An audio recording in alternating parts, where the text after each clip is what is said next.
Dwight, UFC fight number 5, man. How do you feel about how the run's gone so far? I know it's kind of split results, but where do you think you kind of stand right now?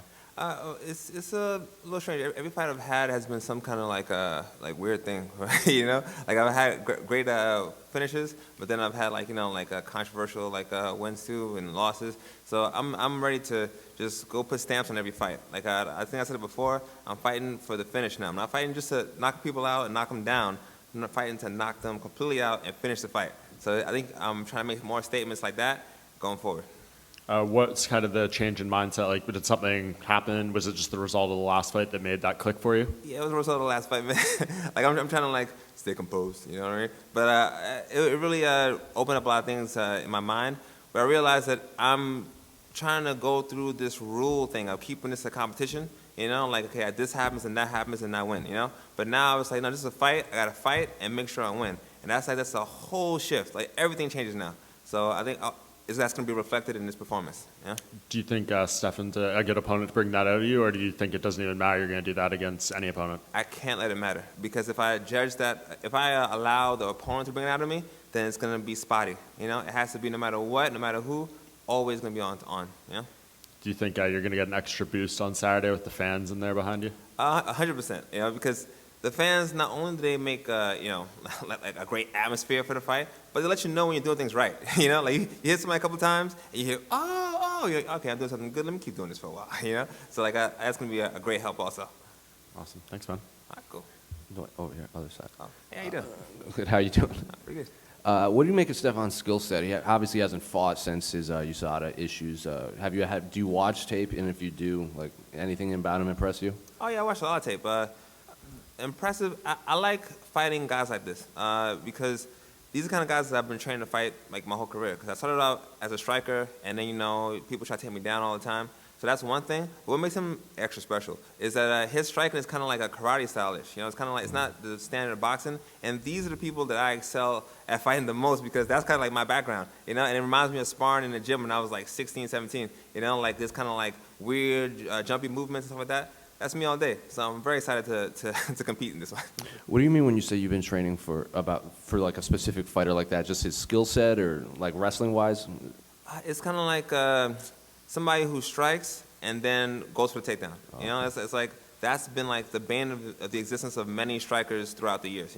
Somebody who's not scared to strike with you, but then will take you down in the middle of a confrontation, in the middle of an exchange, Sure. So that's the kind of guy I've always been training for. So he's one of those guys. Were you aware of him before you got the fight offer?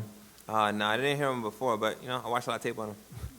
And I don't want not to harp on your last performance, but obviously that was your first knockout loss too. Is getting past that obviously?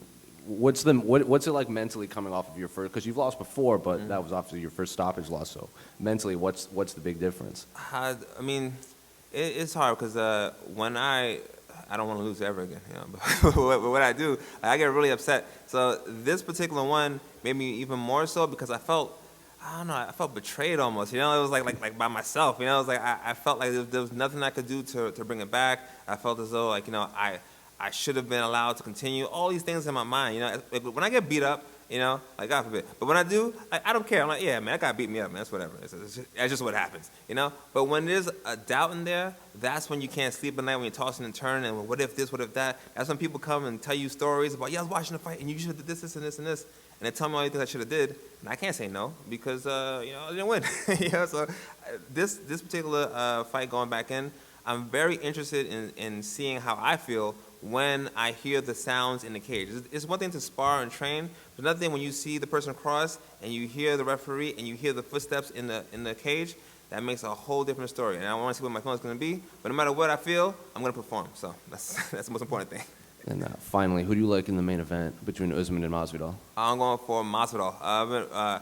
I really want to see him win, because he's been fighting for a long time. And I love to see a guy who's been fighting so long, get a championship and put that exclamation point in his career, not being just a contender, but be a champion as well. So I'm really looking forward to seeing him win. Cool. Oh, yeah, how you doing? So you talk about watching a lot of tape. Some fighters they're split on that. Some watch a lot. Some say they leave it to the coaches. Not specifically just Stefan, but when you're watching tape, what kind of tendencies are you looking for in opponents?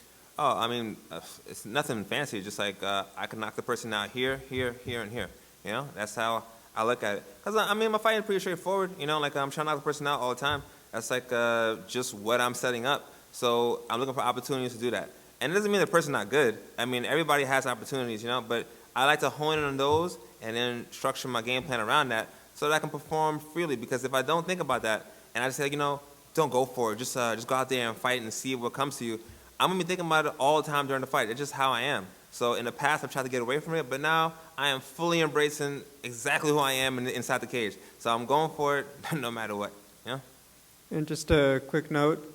Is there a limit to how far you go back in terms of watching film? Like, are some fights just, you know what, that's too old, don't even worry about it? Oh, no, I watch all of it because there's certain like intrinsic things about a person and about their style that will last no matter what throughout their career. And it's not about tendencies just like, oh, he drops his hand when he does this. It's about like, you know, like mindset, about facial expressions, about how they feel, how they perform. When they win, when they're winning, I should say, how do they coordinate themselves? When they're losing, how do they behave? You know, like when they're facing adversity, you know, all these things make a difference, and you can watch it escalate through years, and actually, it's just kind of fun. You know, it's just kind of fun to sit back and watch people fight, knowing that you're going to fight this guy. And it excites me to know that somebody's doing that for me, too. You know, it makes it really good. Thank you. Thanks. Cool. Dwight, right in front. You come from one of the highest profile gyms in MMA, in AKA. How does the skill level of your training partners prepare you for this fight? Oh, well, this is so I'm at Alliance now, though, like in San Diego. But I did train at AKA for like 7 years, so you know that experience. And I train at Alliance too because I got Jeremy there, and I have you know like Dom and all these guys there too. It makes a big difference. I was actually just talking about this recently. Like when you're coming up and you're training with the best guys, you don't think you're that good because you're getting beat up every single day. You know, every day is a bad day. So you don't realize until you go somewhere else, like you go fight and you win. But when you go to your friend's gym, you know, you visit back home and you stop at your friend's gym, like, oh, this is pretty easy. Like, you know, I haven't been training recently, but I've been doing pretty good. It's because you're always at a 10. Like, you've been at a 10 for like, you know, man, for years, and then you go on vacation and you're like at a 7. You know what I mean? And even your 7 is higher than other people's. So I think it definitely makes you a better fighter, having stronger training partners. And you know, at Alliance, I got Jeremy Stevens who's pushing me all the time, and Miles Jury and all these guys, Dom, to keep me from being lazy. Make sure I'm always on point. Yeah. And last one from me. What does your path to victory look like against Stefan? Oh, it's a straight line, knock him out, and then keep moving. You know, I'm trying to make it as quick as possible.